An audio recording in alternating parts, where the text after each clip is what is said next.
One of the most important things to understand about Donald Trump is that while he is ostensibly the leader of the Republican Party as president of the United States, he doesn't really care about the Republican Party. I make this point all the time, and on Wednesday, Trump proved my point to a T. So if you haven't been following it, on Wednesday, Donald Trump, sort of out of the blue, pardoned a guy named Henry Cuellar, who is a Democratic congressman from South Texas. Now, Cuellar had been indicted along with his wife for accepting $600,000 in alleged bribes from a bank in Mexico and an oil and gas company in Azerbaijan that has ties to that country's government. Okay. And the promise was in exchange for, trying to get favorable treatment out of them using his position in Congress. Trump, who has pardoned or commuted 2,000 sentences already in his second term, came out on Truth Social and said the following, and I quote, "Sleepy Joe went after the congressman and even the congressman's wonderful wife Imelda simply for speaking the truth.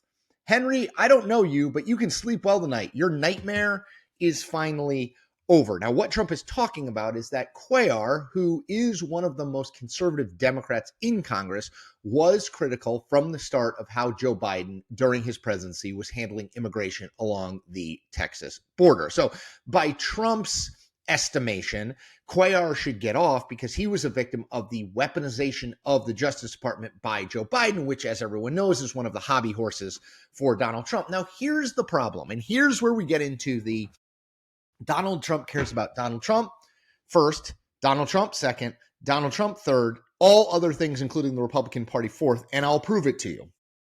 Henry Cuellar sits in a district that Donald Trump won by 7 points in 2024. Okay. He was, until Wednesday, under indictment for bribery. That is a tough combo for any member of Congress, but particularly a Democratic member of Congress, to run and win, right? You sit in a district that the other party's presidential candidate won. You're under a federal indictment. And by the way, Republicans were heavily targeting this seat, as they should, right? Cuellar is one of, a handful of the most endangered incumbents in the country. The Cook Political Report, where I used to work, nonpartisan handicapping site, they rank 6 races, 6 Democratic seats as toss-ups. Henry Cuellar was in there because he is very, very vulnerable to lose re-election, or at least was very vulnerable to lose re-election, because while I assume Republicans will continue to run against Cuellar, and Speaker Mike Johnson put on a brave face yesterday and said, well, we're still going to challenge him. Man, you've taken a big puzzle piece off the table for a Republican trying to make this all add up, right?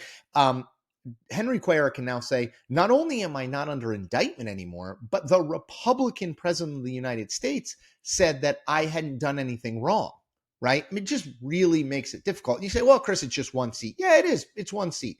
But Republicans only have a 3-seat majority right now. And historic midterm election trends suggest to me and everyone else that it is going to be very tough. If Donald Trump is not a lot more popular, it is going to be very tough for Republicans to hold the House. Every seat counts. And when a Republican president of the United States, out of the blue, almost takes a seat off the map, he certainly made Henry Cuellar a lot more likely to win re-election with one pardon. When that happens, man, you got to look at it and say, is this guy really for the Republican Party? And again, the answer is not really. Remember, Donald Trump was a Democrat independent before he was a Republican, right? His affiliation with the Republican Party is sort of a parasitic one. Like, he gets something from them in that it's a major party. They get something from him in that, he got elected president twice. But he doesn't have any real ties to the party. He's not looking to build lasting and enduring majorities in the House and Senate unless he thinks that will define his legacy.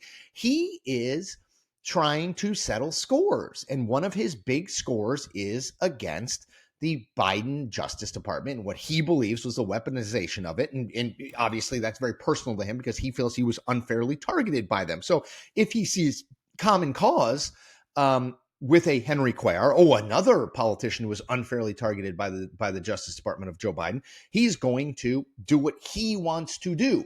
But what he wants to do is the exact opposite of what is good for the Republican Party.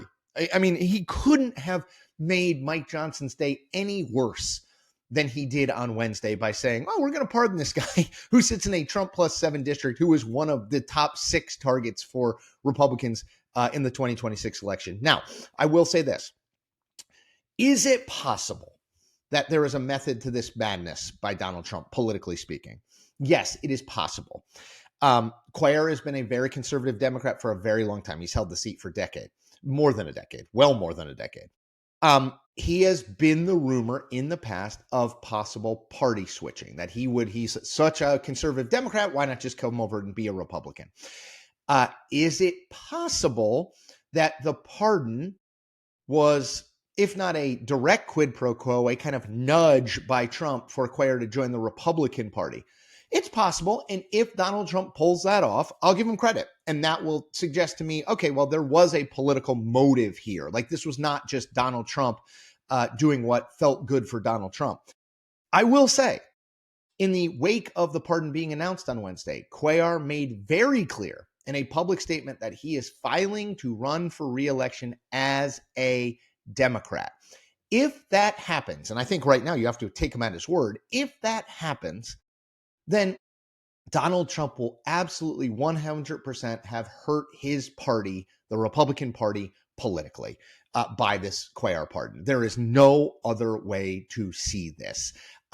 It simply makes a seat that was very winnable and heavily targeted for Republicans, and makes it less winnable and probably less targeted for Republicans in an environment where they desperately need every single seat they can find. And it is a reminder that when you are thinking of what Donald Trump is going to do and why, he is going to do the things that he wants to do, that he thinks are good for him. If they benefit other people or the Republican Party, fine. If they don't, also fine. Okay, that's it from me. I hope you do one thing for me, which is hit that subscribe button. You get free content every single day just like this, and I continue to grow as an independent news creator. Thanks, everyone. Take care.